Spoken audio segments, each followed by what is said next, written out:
Excellences, Messieurs les chefs d'État, Excellences, Messieurs les chefs de gouvernement, Monsieur le Président du groupe de la Banque africaine de développement, Monsieur le Président du Conseil des gouverneurs de la Banque africaine de développement, Mesdames et Messieurs les gouverneurs, distingués membres du Conseil d'administration, Mesdames et Messieurs les ministres, Messieurs les anciens présidents du groupe de la Banque africaine de développement, Mesdames et Messieurs les ambassadeurs, Mesdames et Messieurs les représentants des institutions internationales, honorables invités, Mesdames et Messieurs, je voudrais, avant tout propos, au nom de son Excellence M. Alassane Ouattara, Président de la République de Côte d'Ivoire, adresser mes remerciements au Président de la République et au peuple équato-guinéen pour l'excellent accueil et les attentions dont la délégation ivoirienne a bénéficié depuis son arrivée. Je voudrais ensuite traduire la gratitude du gouvernement de Côte d'Ivoire à M. Akinwumi Ayodeji Adesina, président de la Banque africaine de développement, pour la mise en œuvre des importantes réformes stratégiques et institutionnelles qui ont permis de renforcer les capacités opérationnelles de notre institution. Je puis l'assurer du soutien des plus hautes autorités de la Côte d'Ivoire dans la mise en œuvre de son ambitieux programme et surtout dans les consultations en cours pour une 7e augmentation de son capital en vue d'amplifier et d'optimiser l'impact de ces interventions sur le bien-être des populations africaines.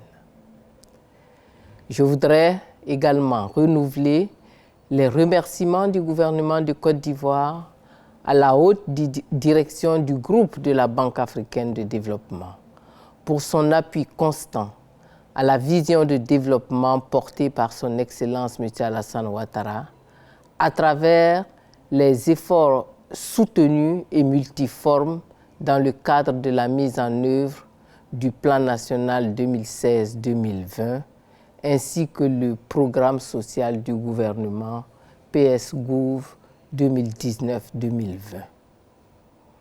Je voudrais enfin, au nom de son Excellence M. Alassane Ouattara, Président de la République de Côte d'Ivoire, adresser nos chaleureuses salutations à l'ensemble des chefs d'État, chefs de gouvernement, aux éminentes personnalités du secteur privé, de la société civile et à l'ensemble des délégations des Nations Unies qui ont fait le déplacement dans cette belle ville de Malabo pour enrichir de leur contribution ces 54e Assemblée annuelle de la Banque africaine de développement. Mesdames et Messieurs, honorables invités, l'Afrique a réalisé un taux moyen de croissance de 5% ces 10 dernières années. Cependant, la transformation économique du continent n'a pas pu générer suffisamment d'emplois massifs et réduire la pauvreté et les inégalités. En effet, notre continent continue à faire face aux défis de la diversification de sa base productive, de l'intégration économique, du commerce intra-africain et de l'investissement susceptible de créer la richesse et de tirer le meilleur parti des dividendes de sa forte démographie, près de 1,3 milliard d'habitants. Aussi, face aux défis de la mondialisation et à la concurrence mondiale, nos États ont senti la nécessité d'intégrer leurs économies à celles des pays voisins, de créer des blocs économiques régionaux plus importants et plus compétitifs et de prendre part aux échanges internationaux, non plus individuellement, mais en tant que puissance sous-régionale. Ainsi, des communautés économiques régionales ont été créées. Avec l'existence de ces regroupements sous-régionaux en Afrique et les expériences ailleurs dans le monde, les avantages de l'intégration des économies sont largement reconnus et documentés. L'Afrique compte de nombreuses communautés économiques régionales.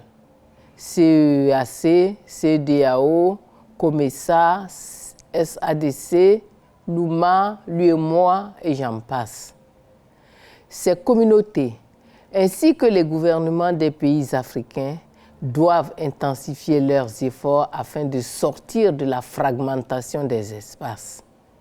Les échanges intra-africains restent faibles, à 14,4% en comparaison de l'Asie où le commerce interrégional représente 59% du total des échanges.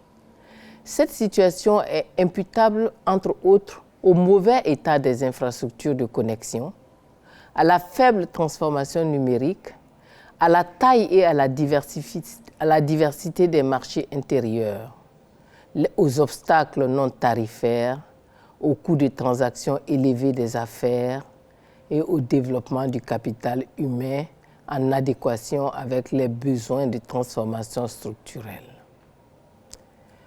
Tous ces facteurs sont autant de freins à l'intégration du continent. En complément des réformes structurelles en cours dans différents pays pour relever ces défis, les gouvernements africains ont adopté l'accord d'établissement de la zone de libre-échange continentale, qui sera opérationnel en juillet 2019. Accord qui ouvre des perspectives heureuses pour le renforcement de l'intégration régionale africaine. La zone de libre-échange continentale, je crois qu'on l'appelle la ZLECAF, libre-échange continentale africaine, devrait permettre d'augmenter considérablement le commerce intra-africain, de stimuler l'investissement et l'innovation, d'encourager la transformation structurelle des économies africaines ou encore d'améliorer la sécurité alimentaire, de stimuler la croissance économique. La ZLECAF n'est qu'une étape. Le processus de l'intégration africaine devra aboutir à terme à la création d'un marché commun africain et à l'établissement d'une communauté économique africaine, y compris une union monétaire africaine et un parlement panafricain. Mesdames et messieurs, honorables invités, notre pays, la Côte d'Ivoire, sous la haute égide de son Excellence M. Alassane Ouattara, connaît un succès économique remarquable qui lui permet de figurer dans le peloton de tête des pays à forte croissance dans le monde. Ce dynamisme découle de la bonne exécution du Plan national de développement 2016-2020 ainsi que du plan précédent 2012-2015 qui ont conduit au renforcement des infrastructures socio-économiques et à l'amorce de la transformation structurelle de l'économie. Ainsi, sur la période 2012-2018, le taux de croissance moyen de 8,5% du produit intérieur brut, en termes réels, est supérieur à la moyenne de l'Afrique subsaharienne et notre pays compte parmi les plus élevés taux de croissance dans le monde. L'économie ivoirienne a poursuivi sa dynamique de croissance avec un taux d'inflation de 0,4%, un déficit budgétaire de 4% et un ratio d'endettement de 48,6% en 2018. Témoignant de sa résilience grâce à la diversification de l'économie et en dépit des niveaux relativement bas des cours des produits primaires d'exportation. De même, la mise en œuvre de réformes structurelles, la réalisation d'investissements publics structurants, les efforts déployés pour renforcer la diversification de l'économie et attirer davantage d'investissements étrangers ont été le socle de la solidité économique. L'UEMOA constitue un marché potentiel de 300 millions d'habitants, plutôt la CEDEAO. La Côte d'Ivoire est l'une des locomotives, contribuant pour près de 32% au produit intérieur brut de l'UEMOA et fournissant 36,9% des exportations totales intra-UEMOA en 2017. Au cours des 25 dernières années, les avancées majeures réalisées par l'UEMOA portent sur la solidarité entre les peuples, la création d'un marché commun basé sur la libre circulation des personnes, des biens et des capitaux, la convergence macroéconomique et l'harmonisation des politiques dans les secteurs économiques et sociaux. En outre, les perspectives du marché commun se dessinent progressivement au niveau de la CEDEAO, avec le renforcement de l'intégration commerciale qui passe depuis 2015 par l'application d'un tarif extérieur commun de la CEDEAO qui est venu remplacer le tarif extérieur commun de l'UEMOA appliqué jusqu'alors.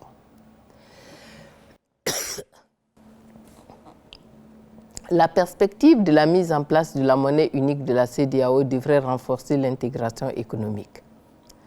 Par ailleurs, la Côte d'Ivoire a entamé un vaste programme d'investissement intégrateur, notamment la construction de routes nationales et internationales, de ponts, de ports, d'aéroports, etc. En outre, elle a adopté une stratégie nationale d'exportation non seulement pour faire du pays un hub de la sous-région ouest-africaine, notamment en matière d'échanges commerciaux, en vue de faciliter l'écoulement des produits des PME, mais aussi pour renforcer l'intégration. C'est le lieu de saluer l'appui soutenu de la Banque africaine de développement aux efforts du gouvernement de Côte d'Ivoire dans la réalisation des investissements visant à améliorer l'offre et le transport énergétique. Les investissements réalisés avec l'appui de la banque permettront d'accroître la capacité totale de 406 MW et d'assurer l'interconnexion des réseaux électriques de la Côte d'Ivoire, du Libéria, de la Sierra Leone et de la Guinée. La Côte d'Ivoire réalise ainsi son ambition d'être un acteur clé sur le marché sous-régional d'échange d'énergie.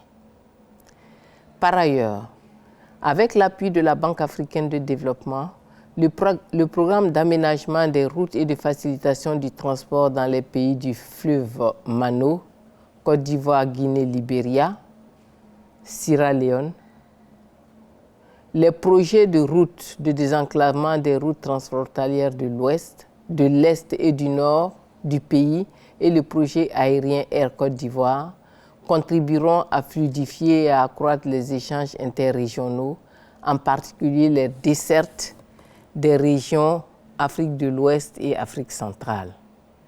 Je voudrais me réjouir de l'excellente coopération entre la Côte d'Ivoire et notre institution panafricaine. À ce jour, le portefeuille comprend 31 opérations avec un total d'engagement de 1100 milliards de francs CFA, soit 1,24 milliard d'unités de compte. Au total, la nouvelle stratégie de la Banque africaine de développement pour la Côte d'Ivoire sur la période 2018-2020 devrait poursuivre cette dynamique avec le renforcement des infrastructures structurantes et la gouvernance pour la compétitivité et l'efficacité des investissements, tout autant que le développement des chaînes de valeur agro-industrielles pour une croissance inclusive et durable. Mesdames et messieurs, honorables invités, le contenu de mon exposé témoigne à quel point le choix du thème des présentes assemblées, à savoir l'intégration régionale pour la prospérité de l'Afrique, est judicieux et d'actualité. Un tel thème permettra en effet de débattre d'une question qui nous concerne tous et de proposer des solutions innovantes pouvant permettre à nos pays de tirer le maximum de profit possible des expériences des uns et des autres pour relever les défis de la création de richesses par l'intégration du continent. Avant de clore mon propos, je voudrais partager avec vous l'espoir que les recommandations pertinentes qui émaneront de ces assemblées nous permettront d'accélérer l'ouverture de notre marché intérieur considérable de plus d'1 milliard de personnes et d'un produit intérieur brut de plus de 3 400 milliards de francs CFA par le biais d'une intégration plus poussée qui permettrait de tirer les bénéfices du dividende démographique de notre continent. Je vous remercie.